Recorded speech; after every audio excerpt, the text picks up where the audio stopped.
Good morning.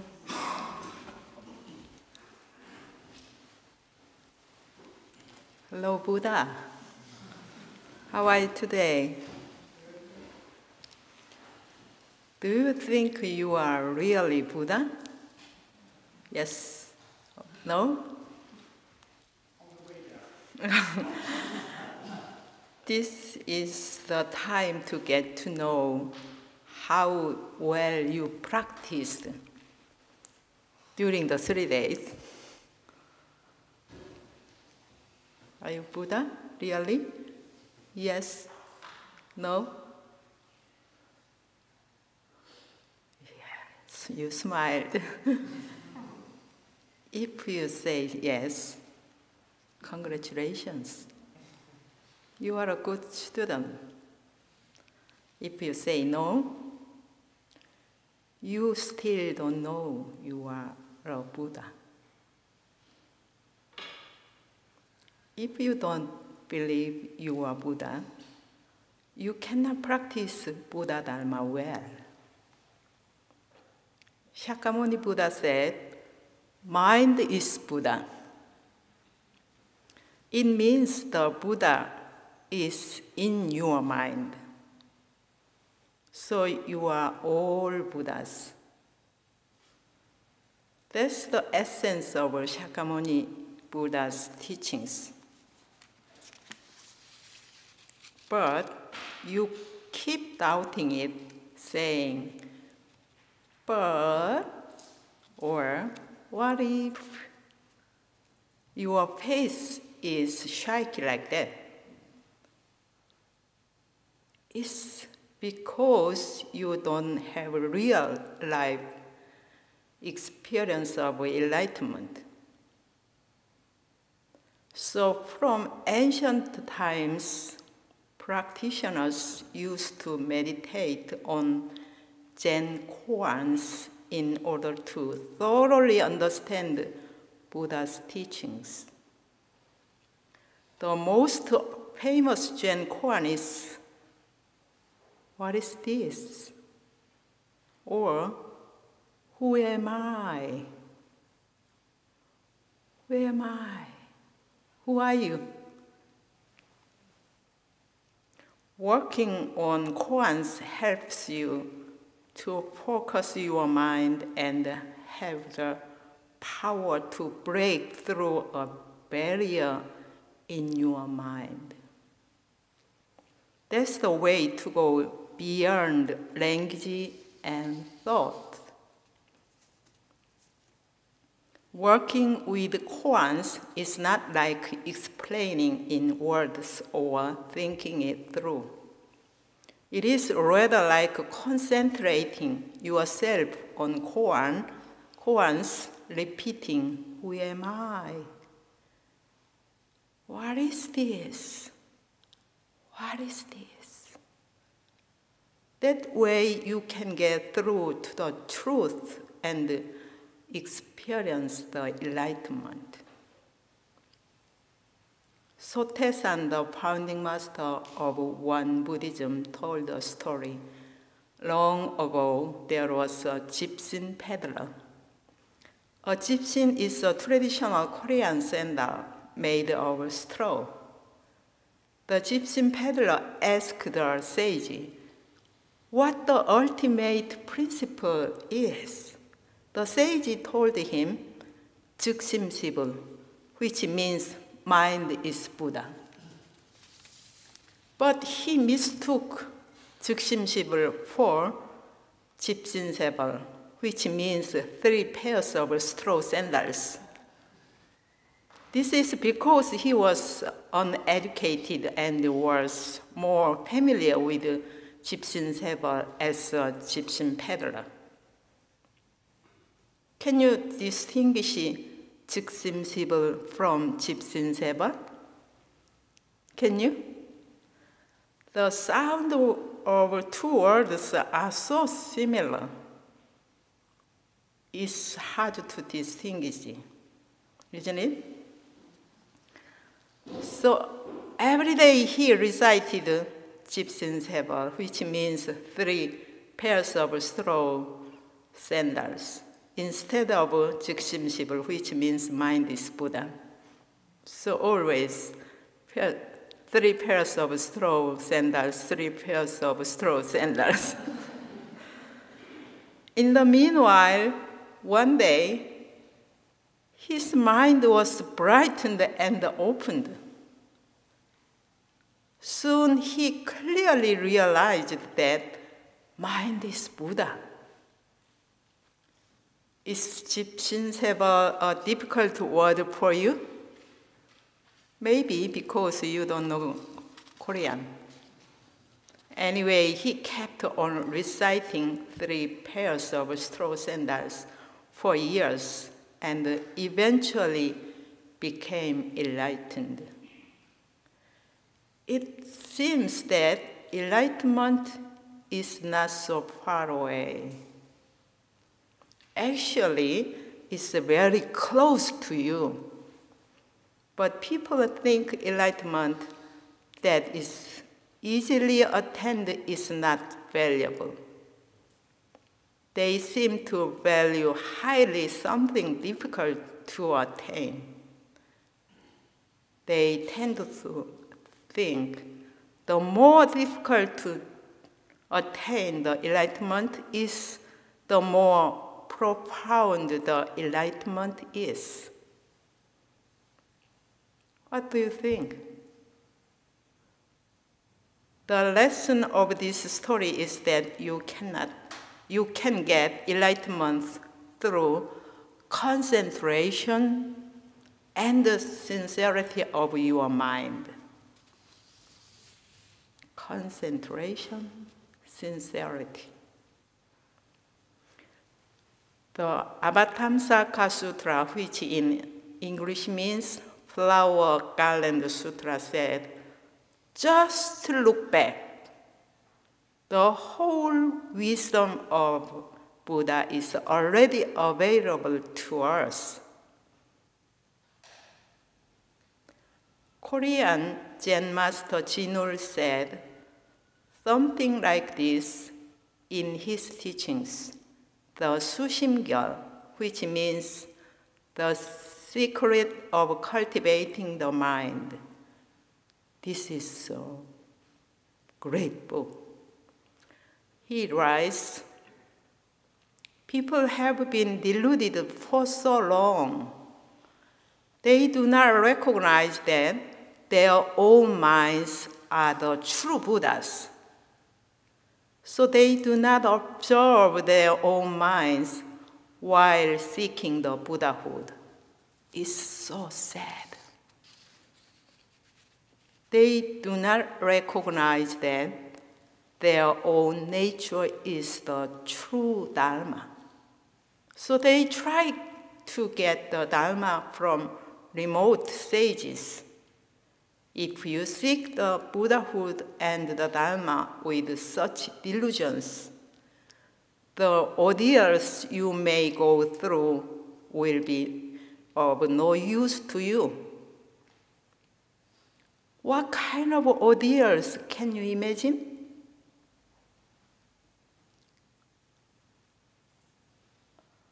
Can you practice severe asceticism, such as burning yourself, crushing your bones, and exposing your marrow, writing a sutra with your own blood, never lying down to sleep, eating only 1 meal a day, studying through the entire collection of sutras?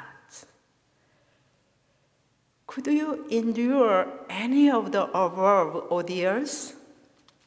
I bet none of us can. Actually, you don't need to go through all those ordeals. Just to know your own mind. You have already. And then you will grasp countless teachings like grains of sand in the Ganges. And you will understand the infinite subtle meanings without even seeking them. That is why Shakyamuni Buddha said, observing all sentient beings, I see they are fully endowed with the knowledge and virtues of the Buddha. He also said, every illusion of all sentient beings arises from the completely awakened, wondrous mind of the Buddha. So you have to know that you cannot attain the Buddhahood apart from this mind. This was the teaching of a Sushimgal text that I just read. You must know the Buddha is not far away. You must not seek Buddhahood outside of your mind.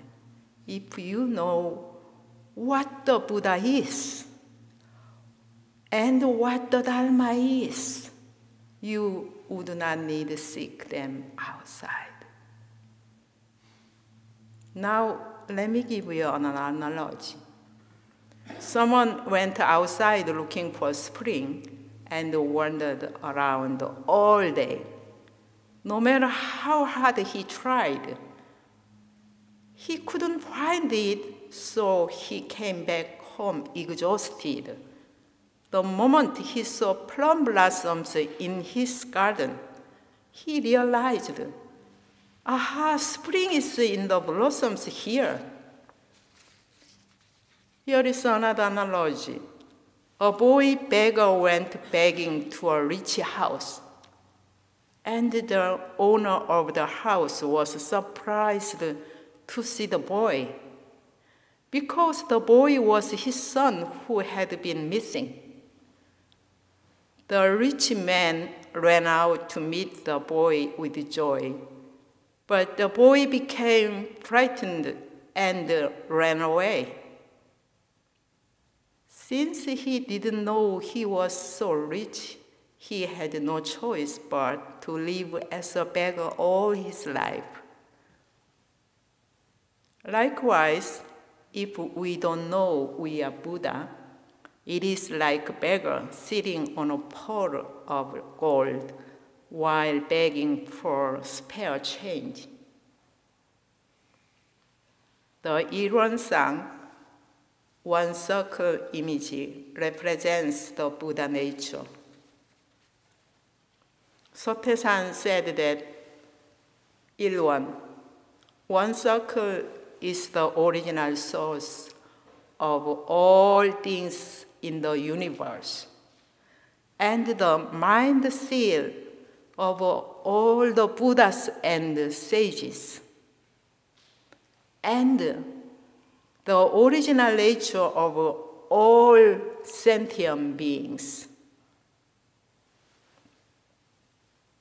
In Korea, there is a saying that we say to ourselves, wake up, original mind.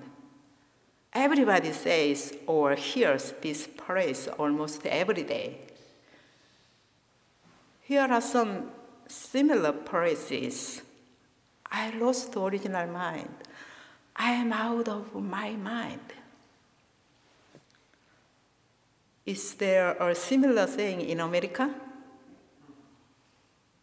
I think it is get a hold of yourself. Not exactly the same, but ever since I was young, I've been saying and hearing these remarks always. At that time, I didn't know. I didn't think much about them. Now I realize these remarks have serious meanings. Wake up, original mind. It means you should restore the Buddha nature. You can restore the Buddha nature like this in everyday life. You can do it anytime and anywhere. You can do it right here and right now.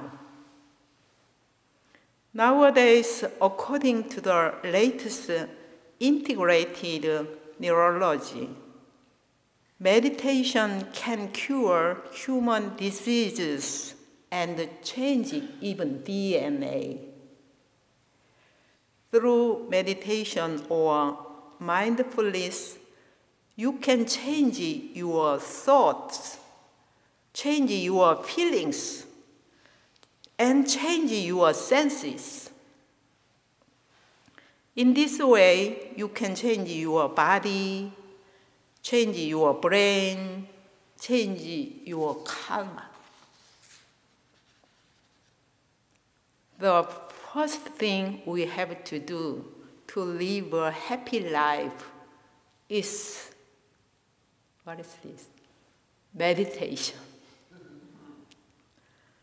Let's leave it at that and get started with meditation practice. Would you relax and straighten yourself and close your eyes? Try to focus your breathing on your dungeon. It's at the center of lower belly. And let your consciousness follow your breathing and concentrate on your dungeon. But do not apply any force. Try to be comfortable and natural. Just be conscious. Try to direct comfortable breathing. Consciousness and energy onto the dungeon. And let go of everything. There is nothing. There is no past, no future. There is neither I nor you. This is a state of no Buddha and no mind. In this state, you can smile naturally. Try smiling.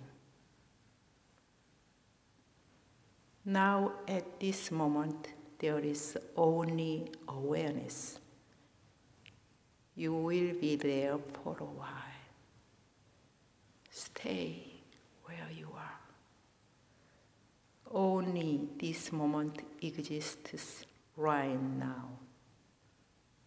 This is where I really am. Stay there for a while.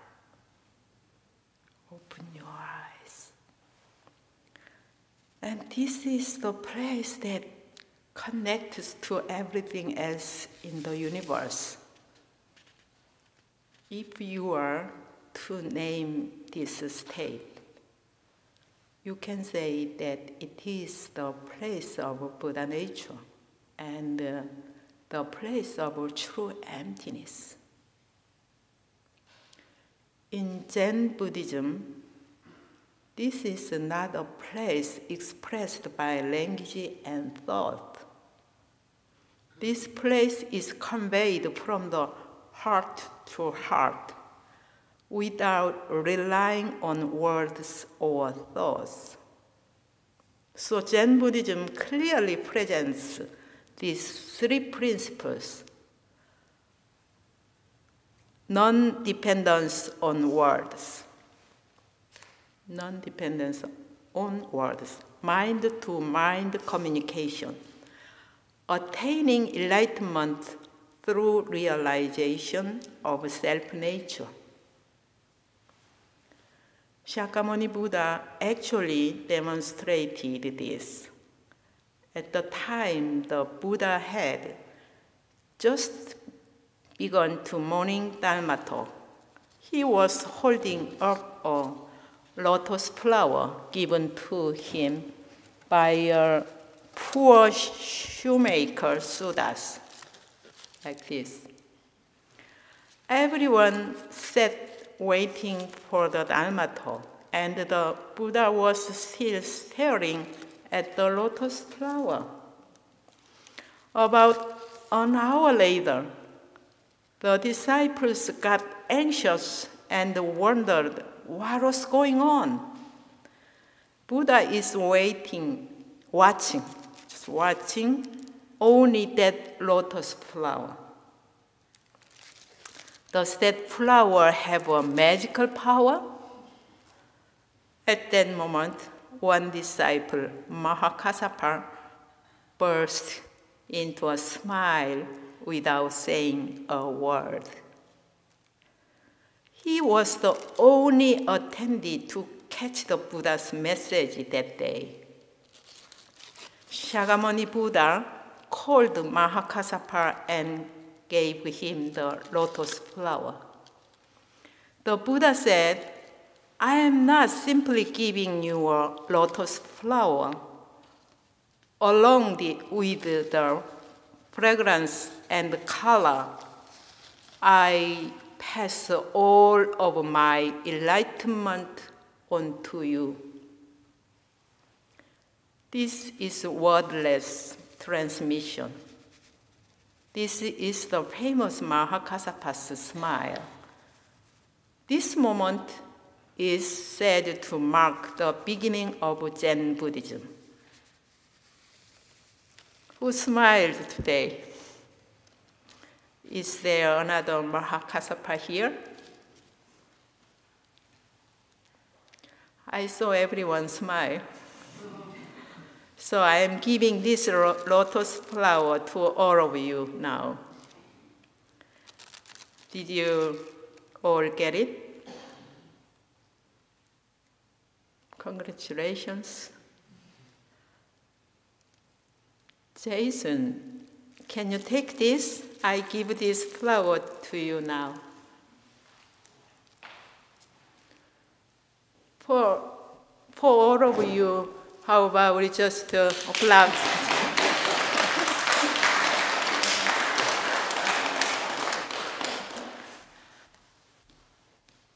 Now, the Dharma talk is over. But I will go on to speak a little more. Okay? Sotaesan, the founding master of Won Buddhism, taught a way of doing this mind practice anytime and anywhere. The traditional practitioners thought that they had to leave their jobs and homes to concentrate on this practice. But the true mind practice can always be done right here and right now. Every single moment you can look at your mind and trying situations of everyday life. Sotaesan said, Zen is a practice that leads to the achievement of freedom of mind through gaining awakening to one's own nature, which is originally free from discrimination or attachment. If you intend to practice genuine Zen, you should first take true emptiness as the substance and marvelous being as the function. Externally, you should be unmoving like Mount Tai. Mount Tai means here biggest mountain in the world. So you should be unmoving like Mount Tai when faced with the myriad of trying situations.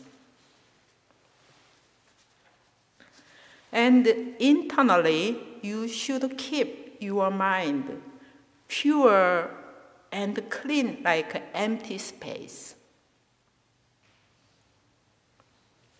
The place of Buddha nature that we experienced a moment ago is the place of true emptiness. You have to continue practicing mindfulness so that your mind is in the place of true emptiness. Whether you are free or busy, you should make sure your mind is in the place of true emptiness. If your mind leaves this place, you have to get your mind back to it. As you live your lives, you meet all kinds of trying situations in the form of thoughts, emotions, and senses. You have to look at, think about, and judge things with your mind being in true emptiness.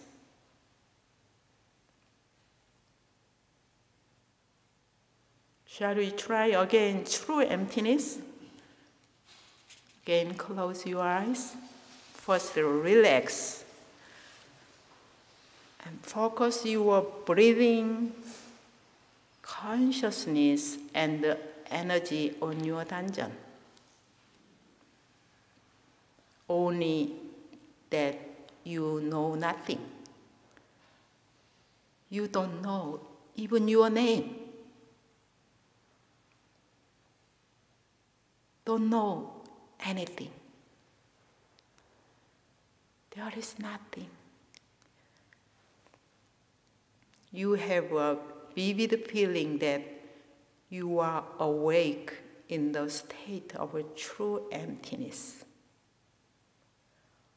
A smile appears on your face. Stay still for a while. Buddha's smile appears in your face.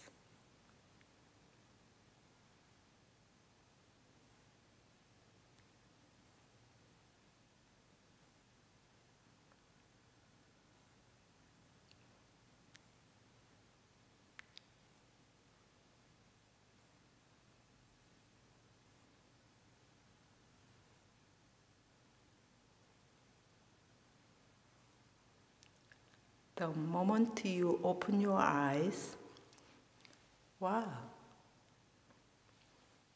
the place of the marvelous being unfolds. Even when you are sick, it's also marvelous being.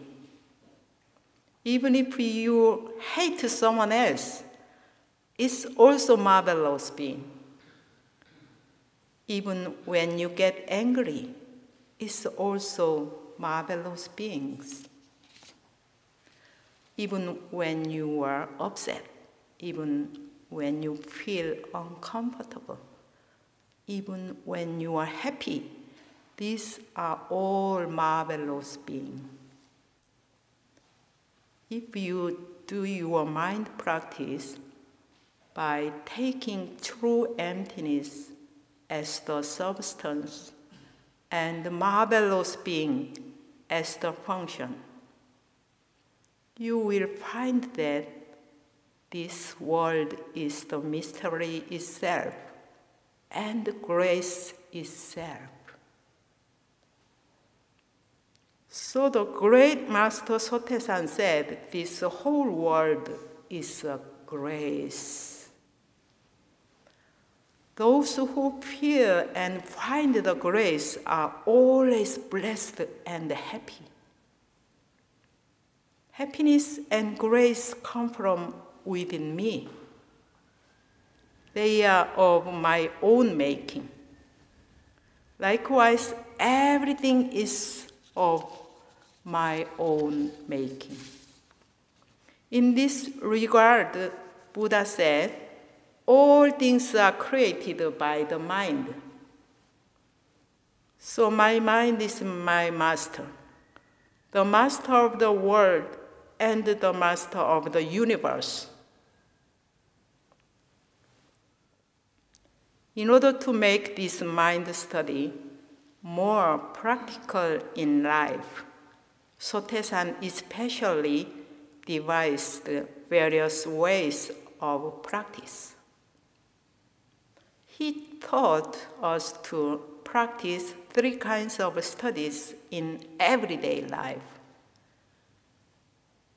disturbances, delusions, and wrongdoings arise in response to trying situations as you live. It's very normal to a person who is living in the real world. No disturbance, delusion, and wrongdoing arise for the dead. The same is true of insentient beings, like this mic, this table. When are you disturbed? When? When are you deluded? When do you commit wrongdoing?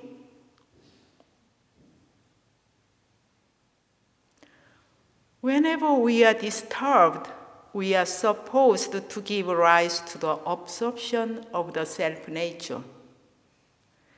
Whenever we are deluded, we are supposed to give rise to the wisdom of the self-nature. Whenever we are doing wrong, we are supposed to give rise to the precepts of the self-nature. Whenever disturbances, delusions, and wrongdoings arise, it is a good opportunity. So it's a grace to feel gratitude for. Whenever you meet the trying situations or difficult situations, stop your mind for a moment. Breathe deeply and focusing on your danjan and return to the original mind, the Buddha nature. Then you can make right choices based on wise thoughts. If you continue such a practice, you will accumulate the power of cultivation, the power of inquiry, the power of choice. Every moment you are the Buddha.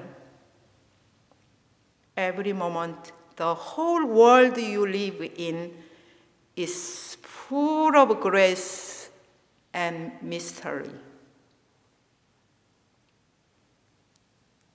Let's start the meditation once again.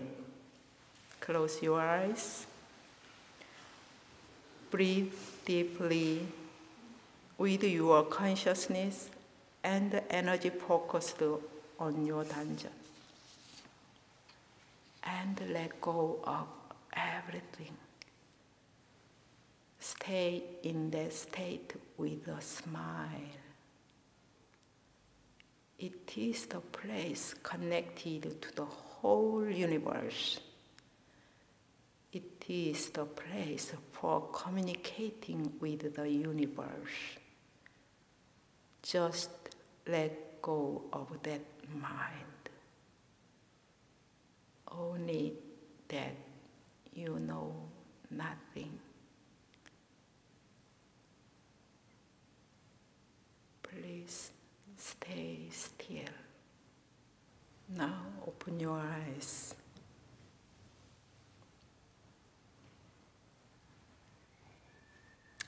This world is new. This world is full of grace. This is a true Quran. This is the essence of Zen meditation. Thank you.